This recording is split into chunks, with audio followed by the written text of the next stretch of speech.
Halo Bestinya Ketani, Besti, setelah putusan vonis telah dibacakan, keluarga Fadel yang tak menyangka kalau Fadel bakal dihukum 9 tahun penjara dan denda 1 M ini, melalui kuasa hukumnya Oya Abdul Malik memang memutuskan untuk banding. Bahkan dalam preskonnya beberapa waktu lalu, Oya yang gak terima dengan vonis tersebut lantaran merasa hukuman Fadel seharusnya tak seberat itu, mengide untuk bongkar kuburan anak Loli demi kebutuhan tes DNA Cina agar bisa membuktikan kalau anak yang dikandung Loli bukan anak Fadel. Terlebih diungkap oleh Oya kehamilan Loli sudah terjadi sebelum ia sampai di Indo Cina. Bahwa faktanya Loli sudah mengandung menurut ahli forensik yang dihadirkan oleh JPU yang tadi juga dibacakan oleh majelis.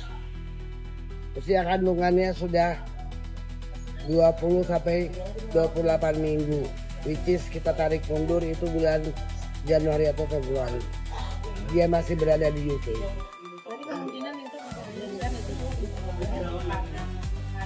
Dan dia baru pulang bulan Maret.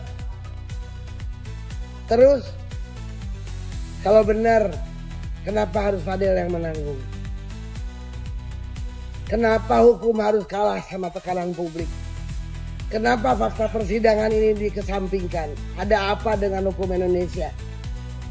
Bagaimana kalau ini terjadi dengan keluarga kita semua? Yang berbuat siapa? Yang memikul siapa? Kalau sekarang saya mau bilang, berdasarkan keterangan Loli di dalam persidangan, dialah yang punya inisiatif untuk aborsi.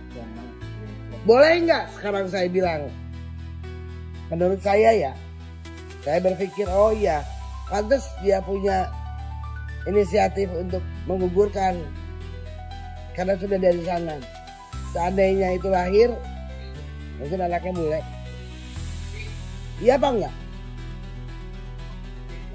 Ya, mungkin saya ingin mengajukan banding. Ya. Dan memang ditarik mundur kemungkinan ada dugaan bahwasanya itu bukan anak Fadel. Ya. Karena nanti itu dibandingkan kita akan buktikan harus seperti apa, Pak? Iya. Iya. Karena kan damai sudah tidak ada ya. Ya, kami akan buktikan. Dibongkar aja kuburannya, kan bisa tes DNA. Iya dong. Masa klien saya harus nanggung? Saya tidak membenarkan apa yang dilakukan oleh Fadel dan Loli. Tapi bukan berarti hal yang dia tidak buat harus dia pikul. Respon keluarga seperti apa? Tadi kan ibu sempat pingsan juga ya. Dan respon Fadel seperti apa mendengar? Woi, handphone dong depan. Handphone dong belum. Kamera belakang nggak kelihatan nih. Ini ntar ya, pecah deh. Ya, kalau untuk respon mama atau shock ya, tadi juga sempat langsung drop, kakinya lemes juga. Kita juga coba untuk kuatin mama. Ya saya bergetar juga ya sama Fadel, sama Kang. Tapi Fadel yang selalu tenangin saya tadi, dia bisikin saya, dia bilang ya nggak apa-apa, Satin, nggak apa-apa. Kebenaran nanti terungkap kok, Fadel. Cuma itu aja sih yang dia semangatin ke kita. Itu aja sih. Sejauh ini kondisi mama gimana? Kita tadi kan Ya alhamdulillah udah membaik, udah tapi masih lemes ya kaki sama bapak. Tapi Kak Martin menduga sih nggak sih vonis ini akan terpilih juga? Nggak sih, nggak sama sekali menduga. Jauh di pikiran saya, karena saya selalu berpikir positif kan. Itu aja. Ada lagi? Ada lagi? Nah, kalau kuasa hukum Fadel gak terima dengan vonis Fadel 9 tahun penjara lantaran menurutnya dari keterangan Loli merujuk kalau anak yang dikandungnya diduga bukan anak Fadel, hingga akan mengupayakan banding, Nikita yang kemarin pada 2 September 2025 kemarin justru terlihat geram Besti, sehingga menyebut kalau berapapun hukuman yang diterima Fadel tak akan bisa mengembalikan anaknya Laura Mezani. Dan dengan tegas Nikita menyebut tak puas dengan 9 tahun hukuman penjara yang divoniskan kepada Fadel. Bahkan saking geramnya, Nikita tak hanya seraya bingung dengan jatuhnya sang ibu dari Fadel hingga pingsan setelah pembacaan vonis, tapi Nikita Nikita juga sampai menyeret Oya dengan mengatakan kalau kuasa hukum Fadel itu diduga seorang ibu. Sementara itu, Besti, di tengah hangatnya perihal vonis Fadel yang telah diputuskan 9 tahun penjara dan ketidakterimaan kubu Fadel akan hal tersebut, Robby Abbas yang ikut hadir dalam preskon yang diadakan kubu Fadel ternyata membuat pernyataan yang cukup mencengangkan, Besti, di mana Oya yang menyebut kalau Robby mengenal sosok dari ayah Laura atau Woli. Ia mengaku diteror ketika menerima permintaan Oya untuk menjembatani surat perdamaian antara kubunya dan ayah Laura atau Loli. Bahkan menurutnya ayah dari Loli pun diduga juga ikut diserang oleh Nikita, hingga akhirnya Robby pun kini udah di-unfollow sama ayah dari Loli. Mengenai Fadel ke Niki yang di ini penting nih, kalau soal si Kang Semir penting nih. akhirnya putusannya 9 tahun penjara kan Niki? 9 tahun, mau 9 tahun, 12 tahun, 20 tahun tidak bisa mengembalikan lagi masa depan anak saya yang satu sematawayang Laura Mezani. Ya. Fakta persidangan kuasa hukumnya itu enggak, ini yang kuasa hukumnya bapak ya. Sebenarnya dia bukan bapak, dia adalah seorang ibu, cuman berbentuknya seperti bapak-bapak ya. Dia adalah seorang ibu ya, dia punya rahim, tapi mungkin dia belum punya anak. Dia tidak tahu bagaimana rasanya ketika seorang anak perempuan yang diurus sendiri, melahirkan, merawat sendiri, serta membesarkan sendiri itu seperti apa, dia tidak mengerti. Ya kan, jadi ya nggak apa-apa, mungkin dia sudah terkontaminasi oleh virusnya judal, jadi ya sudah biarin. Terkait dendanya gimana kan itu? Denda, harusnya dendanya lebih banyak dari itu ya. Tapi puas tidak bisa mengembalikan anak saya lagi seperti tapi belum puas ya kan Niki, mungkin dari 9 tahun penjara itu. Puas ya, gimana kalau 9 tahun penjara? Ya, mamanya pingsan, ngapain namanya pingsan? Nah, anaknya yang ngelakuin hal yang enggak, mamanya pingsan. Harusnya yang pingsan tuh gue. Karena anak gue yang digituin. Hukum itu yang pas. Hah? Inilah hari Fadel dijatuhi 9 tahun penjara. Enggak puas. Pengennya berapa tahun lagi? Selama-lamanya lah. Sebelumnya beberapa minggu lalu saya dihubungi oleh Oya untuk menjelaskan apa yang terjadi tentang putusannya, tuntutannya. Saya pikir ini juga pandangan saya nggak terlalu adil teman-teman untuk anak usia 20 tahun tuntutannya segitu. Lalu Kak Oya bercerita bila saya bisa menjembatani untuk perdamaian itu. Saya bilang iya, saya bisa. Saya mengiyakan ya, saya bisa. Saya kenal dekat sekali dengan keluarganya beliau, keluarga papanya Loli. Saya menjembatani akhirnya. Saya ngobrol dengan mereka, tapi nggak tahu kenapa setelah saya ketemu mereka, lalu saya diteror sama dia. Keluarganya juga diteror sama dia. Oya juga diteror sama dia. Diomongin yang nggak enak. Saya juga akhirnya ngebales. Saya bilang, ini kan mereka sudah dewasa, suka sama suka gitu. Jadi kalau emang ada hal perdamaian yang bisa dilakukan, kenapa enggak gitu. Lalu dia bercerita, ya paling nggak enak lah ngomong ke saya. Saya semakin semangat untuk membantu adanya perdamaian ini gitu. Tapi kan ternyata pihak sananya malah nge-DM keluarga ayahnya Loli dengan kata-kata yang nggak enak, kata-kata yang kurang pantas. Saya dekat sekali dengan keluarga Loli, tapi mereka yang benar keluarga introvert yang nggak mau dikenal publik gitu. Dari zaman dulu juga nggak pernah tercium kan siapa ayahnya Loli gitu. Jadi saya juga minta maaf sebelumnya ke keluarga Loli, karena sebelum saya berhubungan sama Kak Oya, mereka sudah bilang, udah Bi, jangan diurus lagi masalahnya Loli dan Fadel. Aku bilang, kenapa Ma? Aku bilang gitu. Saya manggil orang tuanya, apanya, Mama. Kenapa Ma? Kita kan harus berbicara yang benar gitu. Nggak usah takut. Emang kan Fadel mau menikahi Loli, aku bilang setelah keluar penjara. Jadi nggak ada hal yang ditutup-tutupin Ma, kayak gitu.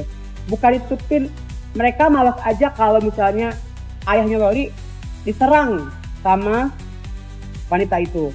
Dan sampai kemarin 2 hari yang lalu saya dikirimkan bukti DM perempuan itu nyerang ayah Loli Dan sampai semalam, sampai tadi nih, tadi siang, pas saya bikin status saya di pengadilan, saya langsung di-unfollow sama ayahnya Loli. Jadi saya nggak takut karena di sini saya berdiri yang benar gitu, karena nggak ada salah sih, menurut pandangan saya mereka nggak salah sih sebenarnya. Jadi nggak adil sih menurut saya.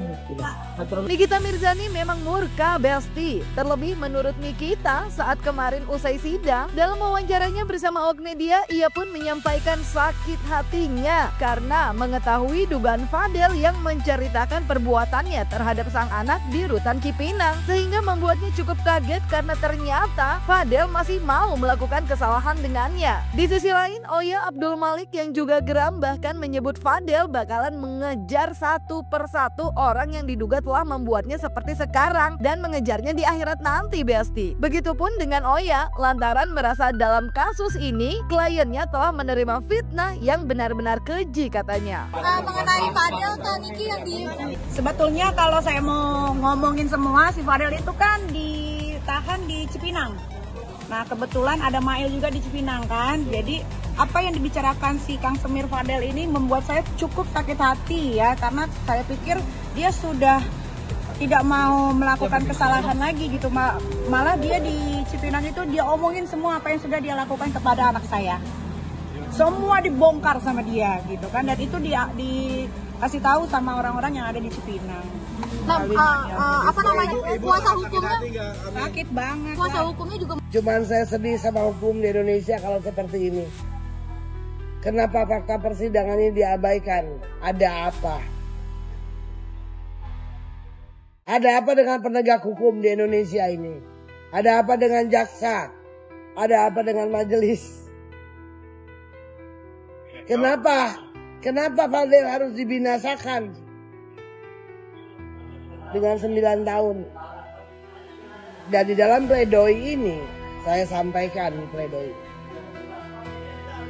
Semua yang ada di ruangan persidangan bertanggung jawab kelak di akhirat. Dan Fadel di dalam pledoinya menyampaikan dia akan kejar satu persatu di akhiratnya. Kak, mungkin kan tadi kan yang disampaikan hakim kan bahwa dakwaan pertama dan dakwaan kedua, alternatif kedua. Artinya dakwaan pertama terkait hubungan anak itu tidak keberatan atau sudah sesuai dengan fakta hukum yang ada? Iya, karena waktu itu kan masih di bawah umur 17. Nah, pernyataan Fadel di depan persidangan ketika majelis bertanya, kamu tahu nggak kalau itu di bawah umur? Fadel jawab nggak tahu, karena menurut dia dan mungkin sebagian besar rakyat Indonesia, menurut Fadel umur 17 itu sudah dewasa karena punya KTP dan bisa ikut pemilu, iya apa enggak?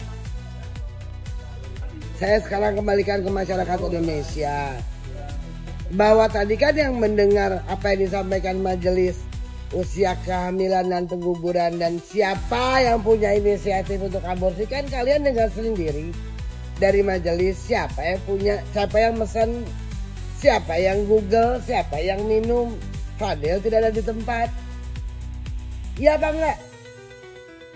Jadi untuk orang yang di luar sana yang percaya sejak awal, ini luar biasa di framingnya. Sekarang pertanyaan saya, kalau dia mau menyelamatkan anaknya, seperti yang dia gembar-gemborin, saya terluka sebagai ibu, saya bla bla. Sampai hari ini anaknya nggak ada di rumahnya. Kenapa anaknya nggak boleh ke rumahnya? Kan dia di dalam. Dan bisa itu anak jaga adiknya. Jangan dong. Jangan karena Fadel ini diam, dibejek-bejek. Bahkan saya nggak tahu lah pendukung-pendukungnya itu, basar-basar sialan itu juga otaknya nggak dipakai. Mudah-mudahan mereka alamin tuh apa yang sekarang dialamin sama keluarganya Fadel. Makanya saya bilang, kalian laki-laki mau nggak ketemu pacaran? Yang tadi dengar nggak yang disampaikan oleh majelis? Yang dilakukan Fadel dilakukan juga oleh banyak apa? Hah? Banyak orang.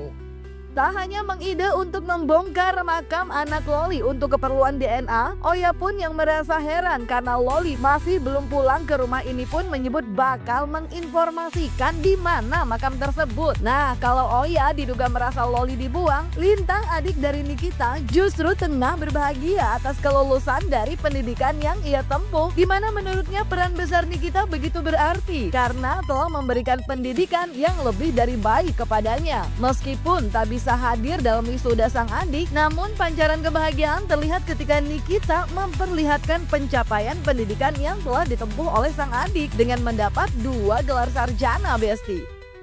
Mungkin untuk tes DNA tadi menarik tuh, apakah memungkinkan, seberapa mungkin sih tes DNA dilakukan setelah di proses banding nanti? Dan di mana mungkin makam si janinnya itu? Ya nanti kita akan lihat. Kalian akan saya kasih tahu. Berarti itu udah disiapkan ya untuk yang pembuktian benarnya nanti dibandingin.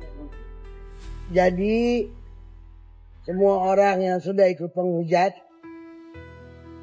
jaksa yang menuntut mengada-ngada, polisi yang sudah memaksakan ini, selamat tanggung jawab di akhirat ya atas fitnah yang luar biasa ini. Ini luar biasa. Ini buat saya ini kekejian luar biasa. Dan tidak, yang saya bingung, Loli ini dibuang akhirnya. Dibuang nggak menurut kalian? Kasihan. Dari tadi saya kasih lihat buktinya. Dari sana udah dilepas. Kan kalian baca tadi bukti yang saya kasih lihat. Di-announce sama ibunya bahwa ini bukan anak saya. Tiba-tiba heboh ngejemput. Lebam-lebam tadi yang disampaikan itu menurut ahli forensik yang dihadirkan oleh JPU, lebam-lebam diakibatkan waktu dia dijemput paksa ditarik-tarik itu menjadi lebam. Ada lagi ya?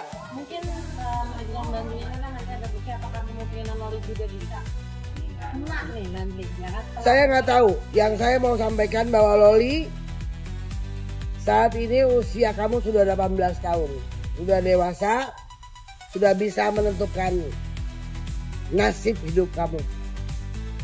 Seberapa berpengaruh Ami bagi kehidupan kamu? Sangat berpengaruh dong. Gimana soal pendidikan nih akhirnya sukses nggak tuh? Supportnya seperti apa dari Ami? Supportnya sangat pol-polan dari kakak. Buat kuliah mau jadi adain, jadi kasih pendidikan yang sangat jauh lebih dari bagus, pokoknya.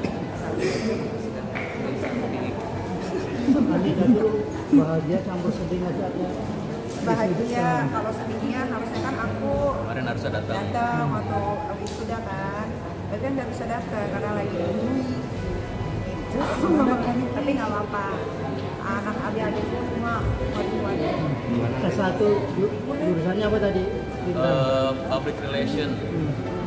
Dapatnya 2 gelar ya. Double. Aku mau ini.